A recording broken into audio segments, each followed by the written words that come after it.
All right, welcome back everybody. This is our video solution to problem 3 from quiz 1 here in fall 23, math 307, linear algebra at Cal State Fullerton. In this problem we're going to be looking at the vector space axioms and some of their consequences. So we're told we have a field F, a non-empty set V, a binary operation called plus on V, and then a scalar operation on F and V.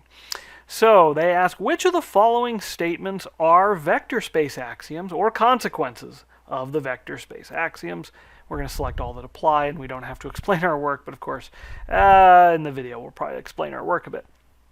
Well, let's see. First, for all u and v, so we're taking two vectors, we have u plus v equals v plus u. So this is the commutativity law. And that does hold for addition, right, in a vector space. So yeah, we're good there. All right, so there we go. What about B? For all u, v, and v, we have u times v equals v times u. And, well, this could be misleading. You think, yeah, that's commutativity of multiplication. The thing is, there is no multiplication in an arbitrary vector space, right? We aren't given a way of multiplying two vectors. We know how to multiply a field element by a vector. We don't know how to multiply a vector by a vector. So this is a no. All right, the third one, for all u, v, w, and v, we have the sum of u and v plus w is the same as u plus the sum of v and w. And yeah, this works. This is the associativity law for addition in a vector space. So that is a winner. All right, D, for all u, v, w, in v, we have, it's the same thing, only now it's associativity of multiplication. But for the same reason that B doesn't work, neither does D, because there is no way to multiply vectors together. All right, E, there exists an element 0 in the field, such that for all v and v, we have 0 plus v equals v plus 0. All right, this is a subtle one.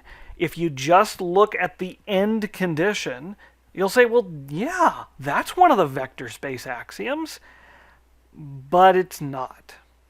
Yeah, it looks like it, but it's not. And the reason why is because in the vector space axioms, this 0 element, this is the additive identity in the vector space.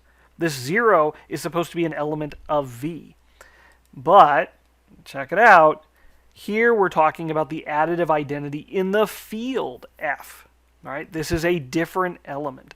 We don't know how to add field elements with vectors.